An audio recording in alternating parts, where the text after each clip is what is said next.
Hello patrons, it's Sandy and this is the stamp set I'm going to be using, coloring for you today. And I showed the card that this is made for over on YouTube for everybody else to see, but you guys get to see the coloring. The rest of the folks only got to see the confetti flinger die portion of it, and I decided I would show you the coloring. Because you're special! And you get a special video every month, so this is your video for this month.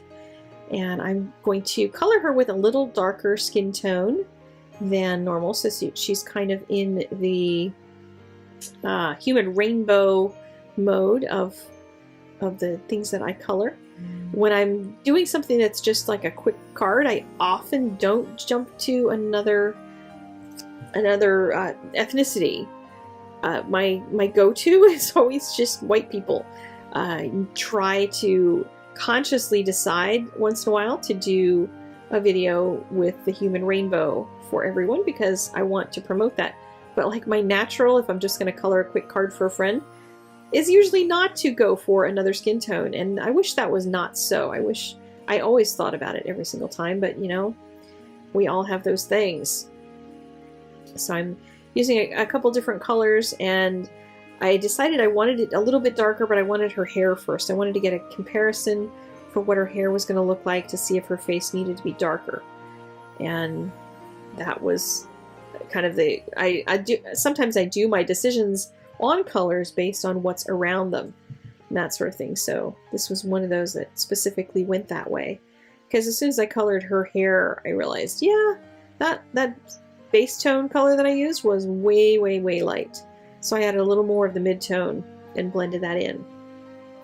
Her dress has that little curvy thing on the bottom of it, but most of it got cut off because when I stamped it, I wanted it stamped off the card, but I wanted a little bit of that detail showing, so I just drew it back in with a Copic multi-liner. And then I decided she was going to be wearing a teal dress, and I'm going to put some lace on it and show you some different ways to make things look lacy and textured. But I'm also going to do some color blending with some interesting weird colors. So I'm going to start by looking at what a BG18 looks like in shading her dress. And you can tell there's definitely a difference between the lighter tone and that BG18, which is perfectly fine. But you know me, I like contrast.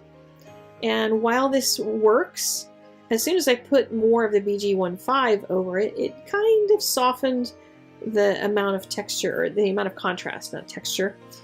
And I decided I wanted to make much more contrast there. So I took my RV14.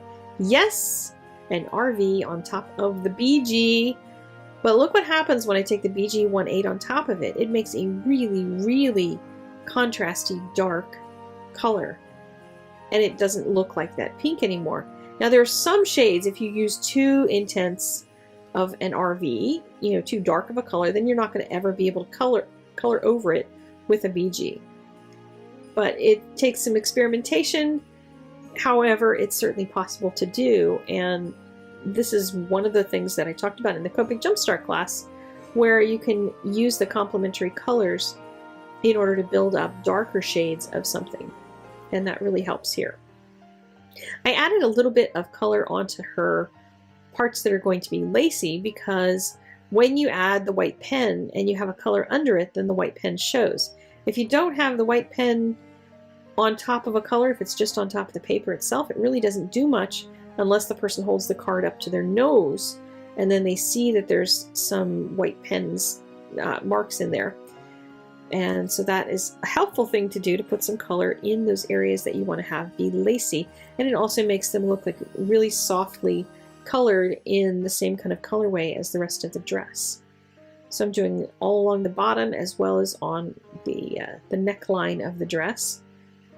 And I'm scribbling and making dots. I'm really not doing anything fancy. If you had a very large image, you could certainly draw in an actual lace pattern. But this is a very tiny part, so not really like that's going to be possible.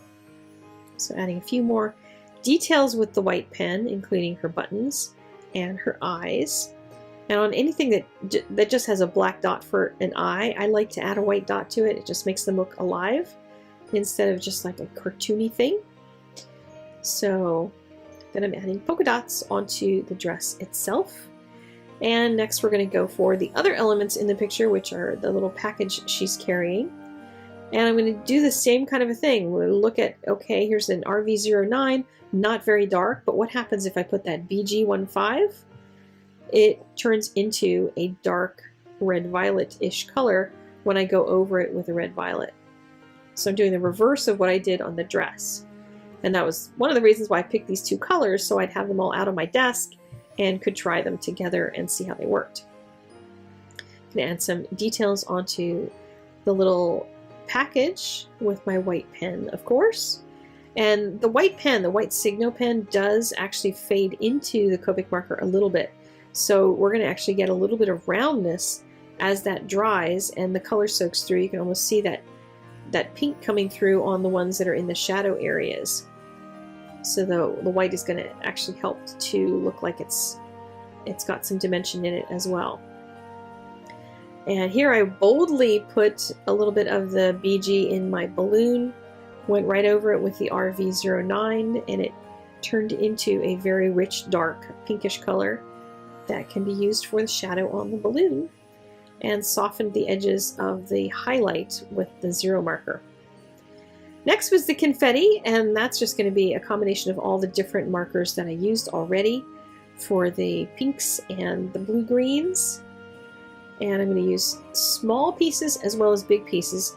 Confetti can be all different sizes. It also could have, and I was debating whether to put some of that confetti in front of the balloon. But I realized that it was going to look a little bit weird to have the blue-green polka dots on top of it. So I decided to just leave it behind. But in real life, if it was actually flying down there, it would probably fall in front of the balloon as well.